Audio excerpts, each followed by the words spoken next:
నమస్తే, welcome to I news. నేను సోనియా. ఆంధ్రప్రదేశ్ రాజధాని అమరావతి అత్యాధునిక టెక్నాలజీకి కేర్ ఆఫ్ అడ్రస్ గా మారుతోంది.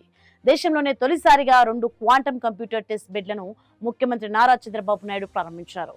భవిష్యత్తు ప్రపంచాన్ని శాసించబోయే ఈ క్వాంటమ్ కంప్యూటింగ్ విశేషాలేంటో ఇప్పుడు చూద్దాం.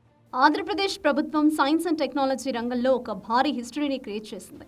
అమరావతిలోని ఎస్ఆర్ఎం యూనివర్సిటీ వేదికగా 2 అత్యాధునిక క్వాంటమ్ కంప్యూటర్ టెస్ట్ బెడ్లను ముఖ్యమంత్రి చంద్రబాబు నాయుడు ప్రారంభించారు. ఇది కేవలం ఒక ల్యాబ్ మాత్రమే కాదు, భారతదేశపు సొంత క్వాంటమ్ కంప్యూటర్ల తయారీకి ఒక బలమైన టెస్టింగ్ గ్రౌండ్. క్వాంటమ్ రిఫరెన్స్ ఫెసిలిటీలో భాగంగా ఏర్పాటు చేసిన ఈ సెంటర్ భవిష్యత్తులో దేశీయంగా తయారయ్యే క్వాంటమ్ కంప్యూటర్లకు ఒక ప్రయోగశాలగా మారబోతుంది. ప్రపంచవ్యాప్తంగా అగ్రరాజ్యాలు పోటీ పడుతున్న ఈ కటింగ్ ఎడ్జ్ టెక్నాలజీలో ఏపీ అందరికంటే ముందు నిలవడం విశేషం.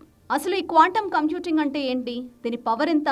ప్రస్తుతం మనం వాడుతున్న సాధారణ కంప్యూటర్లు సమాచారాన్ని బిట్స్ రూపంలో, అంటే 0 లేదా 1గా మాత్రమే స్టోర్ చేయగలవు. కానీ క్వాంటమ్ కంప్యూటర్లు క్యూబిట్స్ ఆధారంగా పనిచేస్తాయి.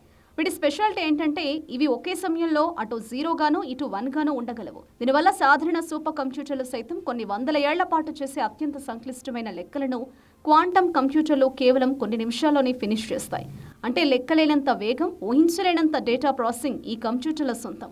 ఈ టెక్నాలజీ వల్ల లాభాలు అపారం. మెడికల్ రంగంలో కొత్త మందులను తయారు చేసేటప్పుడు జరిగే రియాక్షన్లను ముందే సిమ్యులేట్ చేయడానికి ఇది అద్భుతంగా పనిచేస్తుంది. అలాగే సైబర్ సెక్యూరిటీ, స్పేస్ రీసెర్చ్, వాతావరణ మార్పులను అంచనా వేయడంలో క్వాంటమ్ కంప్యూటర్లు ఒక గేమ్ చేంజర్ కాబోతున్నాయి. ముఖ్యమంత్రి చంద్రబాబు నాయుడు తన విజన్తో అమరావతిని కేవలం పరిపాలనా రాజధానిగానే కాకుండా గ్లోబల్ టెక్నాలజీ హబ్గా తీర్చిదిద్దుతున్నారు.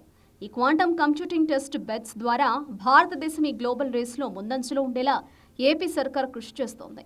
భవిష్యత్తులో అమరావతి నుండి ప్రపంచ స్థాయి ఆవిష్కరణలు రాబోతున్నాయని అనడంలో ఎలాంటి సందేహం లేదు.